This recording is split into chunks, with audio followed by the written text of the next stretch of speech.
안녕하세요. 저는 중소기업에서 일하다가 최근 직장을 그만두고 시어머니를 병간호 중인 여자입니다. 제가 시어머니 병간호를 하다가 잠깐 시간이 날 때면 이곳에 올라오는 사연들을 종종 듣곤 하는데요. 부부간의 이야기도 많이 올라오지만 고부간의 이야기도 만만치 않게 많이 올라오더라고요. 그래서 저도 오늘 저희 시어머니에 관한 이야기를 여러분들께 들려드리고자 합니다. 저는 초등학생 때 같은 동네 같은 학교 친구로 남편을 처음 만났었어요. 저희 집과 남편 집의 거리는 걸어서 5분 정도밖에 걸리지 않았어요. 저희 둘이 친구가 된 건 단순히 같은 동네 살고 있는 학교를 다니서가 아니었어요. 저는 부모님이 사고로 돌아가시는 바람에 부모님 없이 할머니랑만 살았었거든요. 저희 남편은 부모님이 이혼을 하셔서 아버지 없이 홀어머니 밑에서 자랐었어요. 그래서 철없던 친구들은 저를 고아라고 놀렸고 남편은 아버지가 없다고 놀렸죠. 그렇게 친구들에게 소외당한 저희는 기죽지 않고 둘이서 놀기 시작했어요. 누가 뭐라고 하든 둘이서 함께 한다면 어떠한 것도 무섭지 않았어요. 저는 학교 마치고 남편의 집에 정말 자주 놀러 갔었어요. 출석 도장을 찍는 것처럼 거의 매일 남편의 집에 갔었죠. 당시 시어머니께서 일을 하셔서 놀러가도 자주 보지 못했었어요. 하지만 놀러 갈 때마다 저를 친딸처럼 이뻐해 주셨었어요. 저의 집안 사정을 듣더니 안타깝게 생각하는 것보다 씩씩하게 잘 잘해주고 있어서 대견하다고 하셨죠.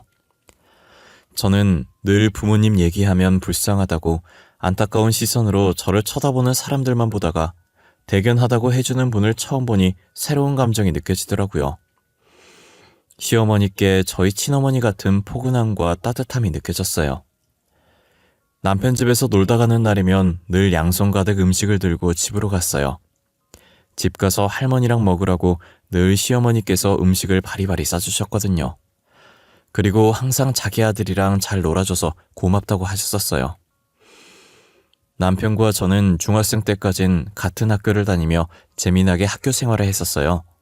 하지만 고등학생 때 남편이 갑자기 서울로 이사를 가는 바람에 저희는 떨어지게 되었죠. 저는 남편의 이사 소식에 하늘이 무너지는 줄 알았어요. 또다시 혼자가 된다는 생각에 부모님과 이별했던 날만큼이나 슬펐어요. 그래도 간간히 남편과 연락하고 지내면서 다시 만날 그날만 기다리며 힘을 냈어요. 고등학교 3학년이 되니 둘 다 수능 준비 때문에 연락이 끊겼었어요. 게다가 중간에 할머니까지 돌아가시면서 정말 최악인 상황이었죠. 조문객 하나 없는 장례식장에 혼자 우두커니 앉아 할머니의 영정사진을 보고 있었어요. 그날따라 남편이 많이 보고 싶었지만 따로 연락을 하진 않았어요. 다른 지역에서 열심히 공부하고 있을 텐데 괜히 신경 쓰이게 하고 싶지 않았거든요. 이젠 정말 제 곁에 아무도 없다는 생각에 남편을 찾으러 대학을 서울로 가야겠다는 생각이 들었어요. 원래도 공부 잘하는 남편 옆에서 같이 공부하면서 전교에서 놀 정도로 잘했었지만 남편만큼은 아닌지라 잠잘 시간도 쪼개가면서 더 미친 듯이 공부를 했어요. 원래 대학 생각도 없었고 고등학교 졸업하면 빨리 돈 벌 생각만 하고 있었는데 남편을 만나겠다는 일념 하나로 대학을 지원했어요. 저는 제 바람대로 서울에 있는 4년제 대학교에 갈 수 있었어요. 모두가 가고 싶어하는 명문대는 아니었지만 그래도 나름 이름 있는 학교에 가게 되었죠. 분명 남편은 공부를 잘해서 명문대에 갔을 게 뻔해서 저와 같은 학교일 거라는 생각을 안 했어요. 그래서 일단 서울은 왔는데 어떻게 다시 남편을 찾아야 할까 고민이었어요. 그런데 교양 수업을 갔다가 강의실에서 남편과 비슷하게 생긴 사람을 만나게 된 거예요. 출석을 부르는데 남편과 똑같은 이름이 있었고 교수가 남편의 이름을 부르자 제가 남편과 비슷하게 생겼다고 생각했던 사람이 손을 들더라고요. 저는 남편임을 확신했고 수업을 마치자마자 혹시나 놓칠세라 짐도 못 챙기고 남편 자리로 갔어요. 갑자기 모르는 사람이 자신의 앞에 서자 남편은 당황해하면서 주변을 두리번거리더니 다시 저를 쳐다보면서 손가락으로 자신을 가리키더니 혹시 자기한테 볼 일 있냐고 하는 거예요. 혹시 저한테 볼 일 있으신 건가요? 왜 제 앞에 서 계신 거예요? 네, 저 그쪽한테 볼 일 완전 많아요. 그쪽이 진짜 신주영 맞으세요? 진짜 신주영이면 예전에 인천에 살지 않으셨어요? 예, 맞아요. 어떻게 하셨어요? 절 아세요? 야, 나야, 나, 이은정. 나 모르겠어? 왜, 띵띵초등학교, 띵띵중학교 같이 다녔잖아. 너네 집에도 놀러 다니고. 우리 딱 3년 못 봤는데 벌써 내 얼굴 잊은 거야? 네? 이윤정?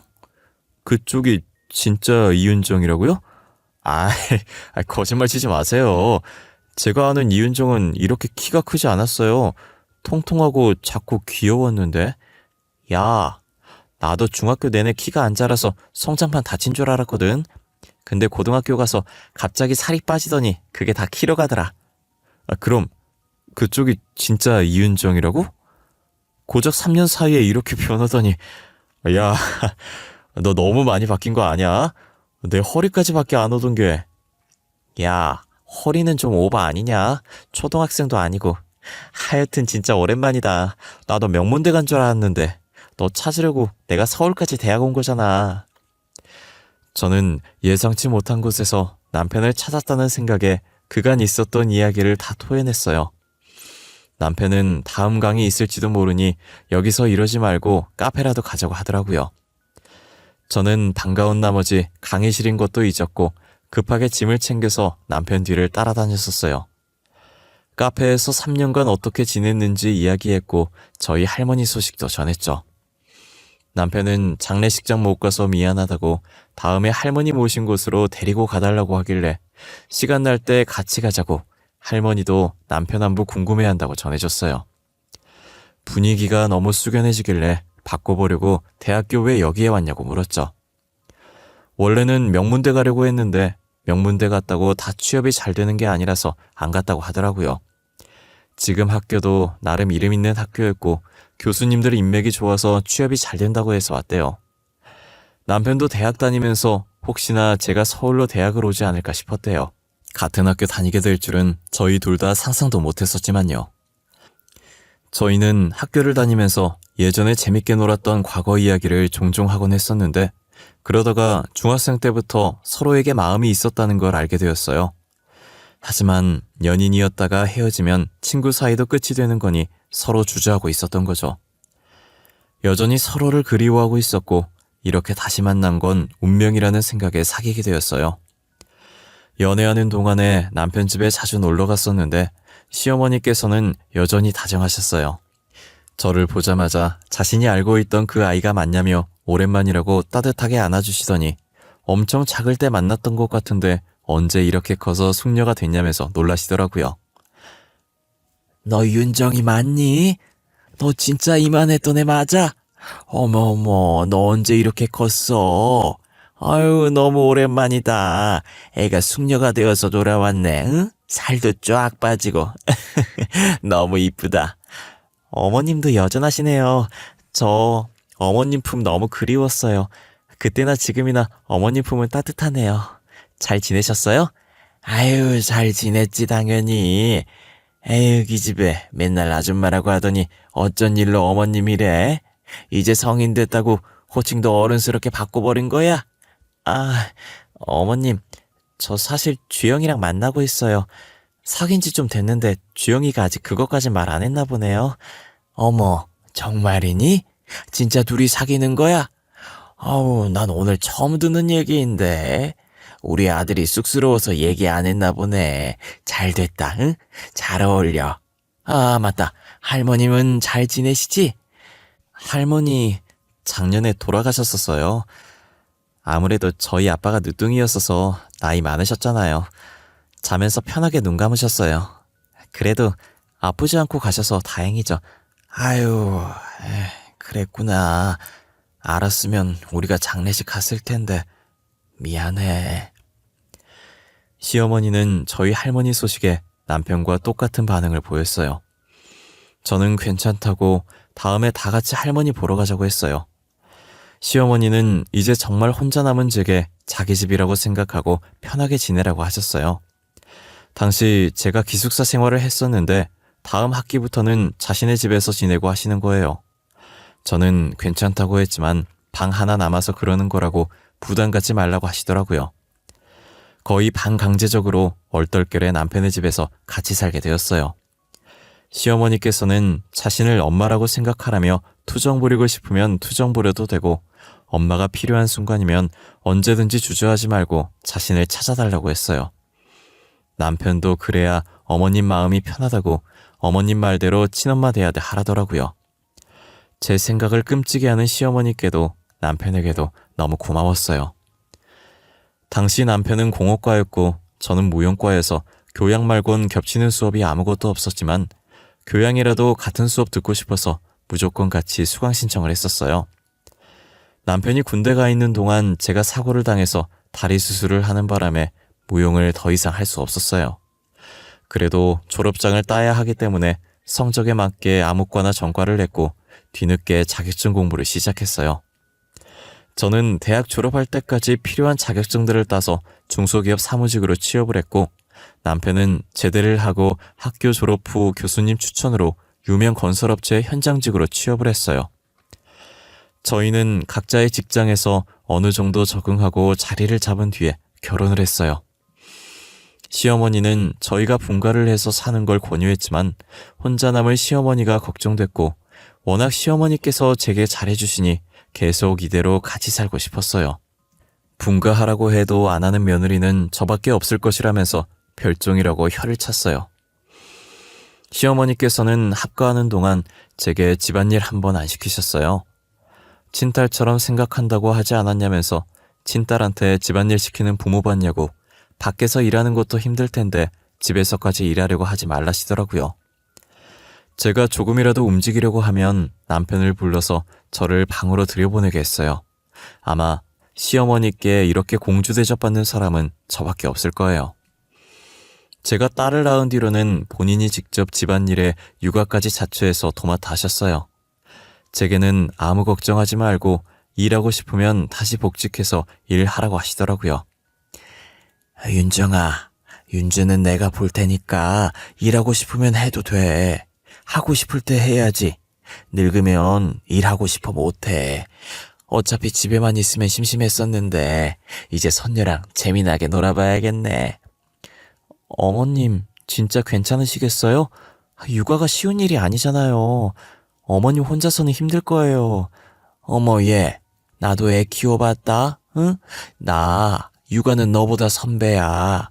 주영이도 나 혼자서 키웠는데 윤주 하나 못 키우겠어? 내 걱정할 거면 접어라. 너가 돈 벌어야 나도 맛있는 거 사 먹지. 그치 윤지야? 시어머니는 괜히 장난치시면서 자신 걱정하지 말라는 말만 남긴 채 딸을 안아들고 방으로 가셨어요. 저는 배려심 많은 시어머니 덕분에 다시 복직해서 일을 하기 시작했어요. 그렇게 2년 정도 다녔을 때쯤 평소처럼 회사에서 일을 하고 있는데 전화가 미친 듯이 울리는 거예요. 잠시 직원이랑 이야기한다고 누구한테 전화 왔는지만 확인하고 폰을 뒤집어 놨었어요.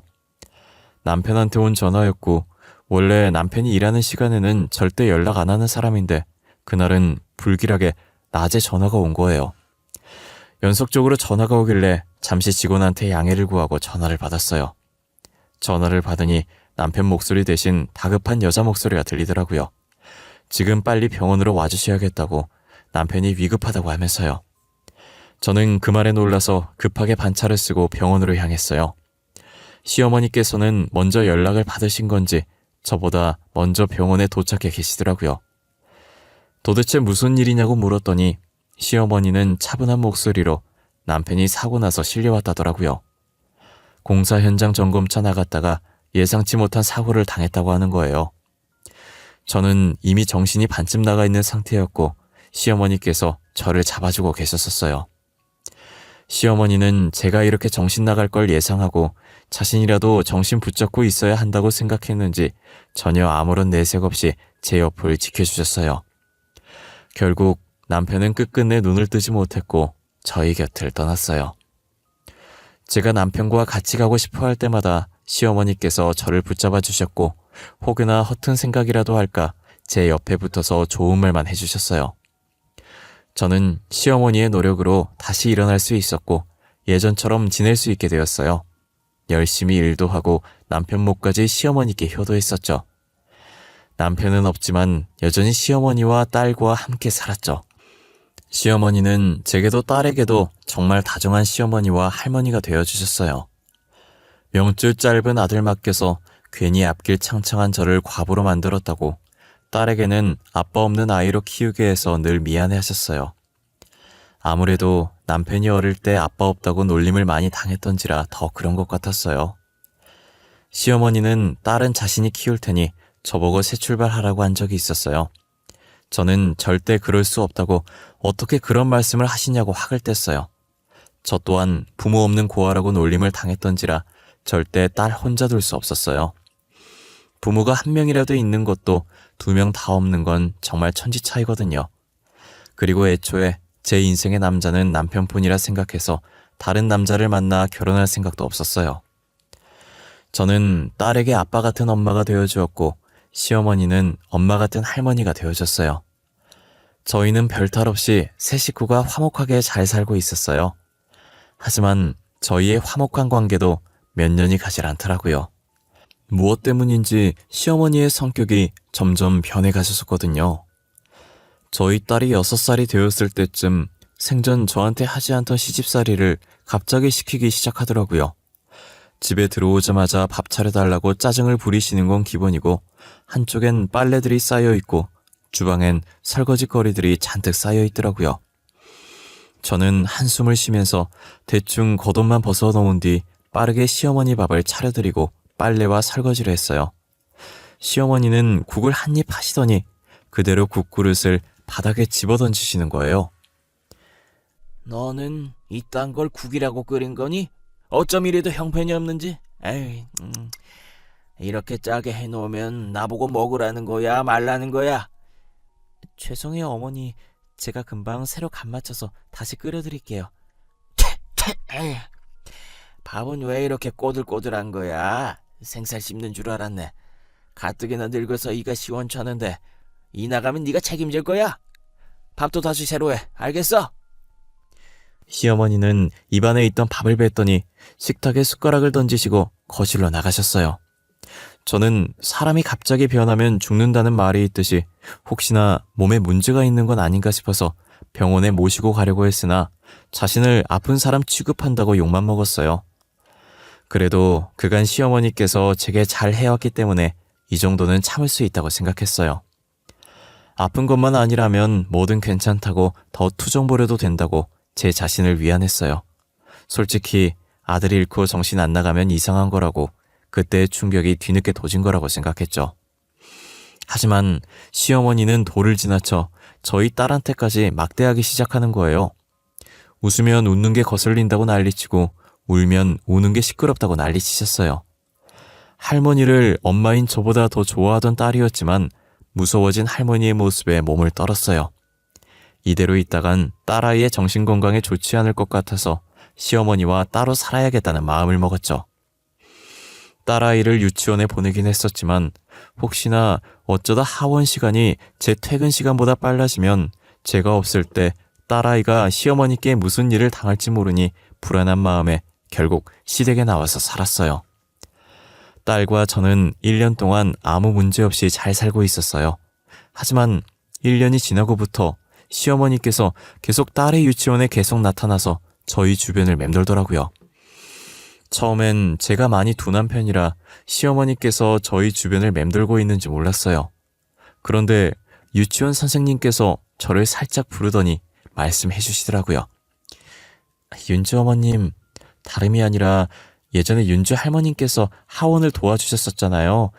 그런데 한동안 안 보이시더니 요즘 따라 윤주 하원을 안 하시고 멀리서 쳐다만 보고 가시더라고요. 아, 제가 선생님께 말씀 안 드렸네요. 윤주 할머니와도 절대 윤주 맡기지 마세요. 저희 이제 따로 살아서 윤주 할머니가 데리러 오는 일 없을 거거든요. 아, 그래요? 제가 윤주 할머님 불렀으면 큰일 날 뻔했네요. 저랑 눈 마주치고 그냥 가시길래 부르려고 했는데 다른 선생님이 저를 찾으셔서 못 불렀거든요. 다음에도 보이면 그냥 저한테 연락 주세요. 제가 따끔하게 한마디 해야겠어요. 선생님은 무슨 일인지 더 이상 묻지 않으셨고 다시 보이면 연락 달라는 제 말에 알겠다고 했어요. 그 뒤로 며칠 뒤 또 시어머니가 주변을 서성거린다고 선생님께 연락이 온 거예요. 저는 잠시 나갔다 오겠다고 하고 회사 근처에 있던 딸아이의 유치원으로 뛰어갔어요. 시어머니는 나무들 사이에서 멀찍이 저희 딸아이가 노는 모습을 보고 있더라고요. 저는 시어머니의 손목을 붙잡고 유치원이랑 조금 떨어진 곳으로 무작정 걸었어요. 혹시라도 딸아이가 볼까봐 딸아이가 안 보이는 곳으로 갔죠. 유치원과 꽤 멀어졌을 때쯤 시어머니의 손목을 놓고 째려봤어요. 1년 만에 본 시어머니의 몰골은 꽤나 많이 말라있더라고요. 순간 마음이 찡했지만 시어머니께서 딸아이에게 했던 것이 생각나서 독해지기로 마음먹었어요. 저는 팔짱을 낀 채로 시어머니를 노려보면서 왜 온 거냐고 쏘아붙였어요. 어머님, 지금 여기서 뭐 하시는 거예요? 저희 딸 싫다고 할 땐 언제고 여기서 뭐 하고 계시냐고요? 혼자 남게 되니 갑자기 저희가 그립기라도 하셨나 봐요? 아가, 그게 아니라 나는 그냥 우리 손녀가 잘 지내는가 궁금해서. 진짜 별 뜻 없었어. 그래도 내 핏줄인데 잘 지내는지만 확인하려고 온 거야. 울면 시끄럽다, 웃으면 거슬린다, 세상 살기 좋나 보다 하면서 어린애한테 막말 부어놓고 이제 와서 잘 지내는지 궁금하시다고요? 어떻게 사람이 이렇게 이중적일 수가 있으세요? 나도 윤주한테 그렇게 심한 말을 하려던 게 아니었는데 내가 정말 미안하구나. 제발 그만하세요. 이제 와서 미안하다는 말 듣고 싶지 않아요. 더 이상 저희 찾아오지 마세요. 멀리서라도 보지 마세요. 그냥 저희 근처에 나타나지 마시라고요. 다시는 보고 싶지 않아요. 아시겠어요? 그래, 내가 윤주한테도 너한테도 정말 죽을 죄를 지었구나. 오늘 이후로 절대 너네 앞에 나타날 일 없을 거야.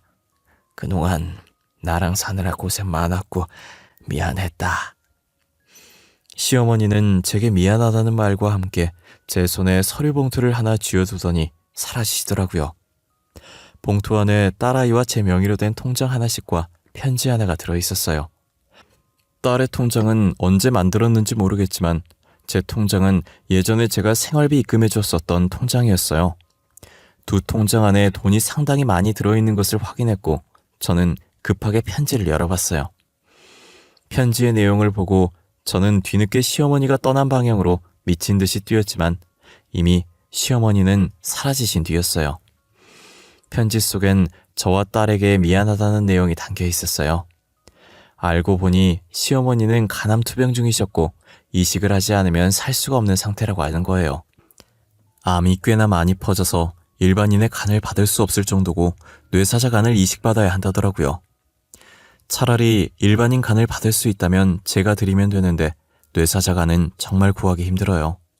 뇌사자 가족분들에게 이식 수술 동의를 구해야 하는데 이식을 해주는 경우가 드물죠. 그래서 시어머니께서는 제가 병수발을 해야 할까봐 짐이 되기 싫어서 딸에게는 모진말을 하고 제게는 시집살이를 시켰던 것이에요. 아직도 기증자는 나타나지 않고 암은 계속 퍼지고 있고 죽을 날이 얼마 남지 않았다고 생각해서 죽기 전에 저희를 멀리서라도 많이 봐두고 싶어서 찾아온 것이었어요. 저희 딸 통장에 있던 돈은 딸 결혼할 때 쓰라고 넣어놓은 돈이었고 제 통장에 있던 돈은 제가 그동안 생활비 준 거 모았던 거더라고요. 유치원 선생님과 눈이 마주쳤을 때 언젠간 제 귀에 들어갈 것이라 생각했고 마주치면 주려고 매일 들고 다니셨던 거예요. 그 사실을 알고 눈물 범벅이 된 얼굴로 시어머니 집을 찾아갔어요. 그런데 이미 시어머니께서 이사를 가고 없는 건지 집안에 아무것도 없이 텅 빈 곳이 되었더라고요. 저는 며칠 동안 어떻게든 수소문해서 시어머니께서 지내고 있다는 병원을 찾아갔어요. 병실 문을 열어보니 시어머니께서 제일 끝 침대에서 누워 초점 없는 눈으로 창밖만 멍하니 보고 계시더라고요. 저는 시어머니의 모습이 보이자마자 다시 눈물이 차올랐고 천천히 시어머니께 다가갔어요. 불과 5일밖에 안 지났는데 마지막에 본 모습보다 더 말라있는 거예요. 저는 다른 환자분들이 보든 말든 시어머니 침대 앞에 서서 소리를 내며 울었어요. 창밖을 보던 시어머니는 갑자기 들려오는 울음소리에 놀라서 제 쪽을 쳐다보더라고요. 어머님, 진짜 나빠요. 저한테 시집살이 시켰을 때보다, 저희 딸한테 모진말 했을 때보다 지금이 제일 나빠요. 어떻게 몸이 이 지경이 되도록 저한테 말씀 한 번 안 하셨어요? 윤정이? 너 우리 윤정이니? 네가 여기를 어떻게 알고 온 거야? 어머님 혼자 작별 인사하면 다해요? 어머님 그렇게 떠나면 저희는 어떡하라고요? 어머님 진짜 너무 나빠요. 이기적이에요. 왜 혼자 그렇게 떠나시려고 해요? 아휴, 내가 미안하다, 윤정아. 울지 마라, 응? 내가 잘못했어. 그래도 죽기 전에 이렇게 만났네. 우리 윤정이 이쁜 얼굴 다 망치겠다. 그만 울어, 응? 내가 너무 미안해. 시어머니께서는 울지 말라며 저를 안아주셨고 여전히 시어머니 품속은 따뜻했어요. 저는 시어머니 품에서 어린아이처럼 울음을 멈출 수가 없었어요. 제가 숨이 넘어가려고 하자 시어머니는 손으로 가볍게 등을 토닥여 주셨죠. 시어머니의 토닥임에 어느 정도 진정이 되더라고요. 저는 진정이 되자마자 시어머니는 보살피겠다는 의견을 냈어요. 당연히 시어머니께서 안 된다고 했고 저는 고집 꺾을 생각 없다고 확고한 의사표시를 했어요. 며칠 전 어머니 마음대로 작별 인사했으면 이번엔 제가 마음대로 병간을 하겠다고 했어요. 결국 시어머니는 제 고집을 못 꺾었고 제 병간호를 받으셨어요.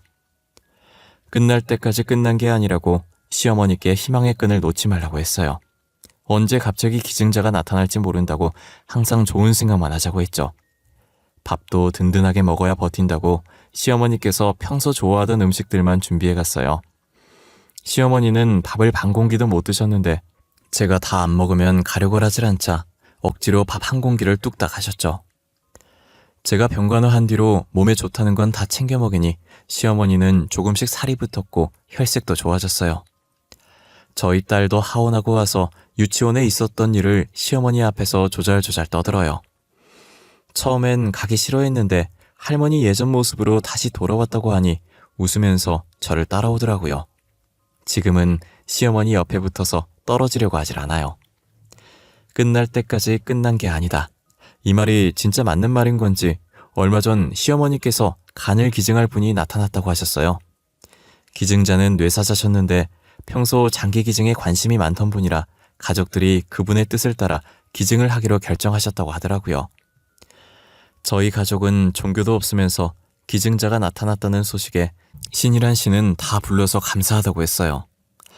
지금은 수술이 성공적으로 끝나서 병원에서 입원 치료 중이에요. 의사 선생님이 수술 후 경과가 좋다고 조금 있으면 퇴원할 수 있다고 하시더라고요. 얼른 시어머니께서 퇴원을 하셔서 저희와 다시 함께 사셨으면 좋겠어요. 시어머니께서 퇴원하시게 되면 어머님 건강 생각해서 저희는 공기 좋은 곳으로 이사를 가려고 해요. 그리고 다시는 병이 재발하지 않도록 제가 옆에서 많이 신경 쓰려고요.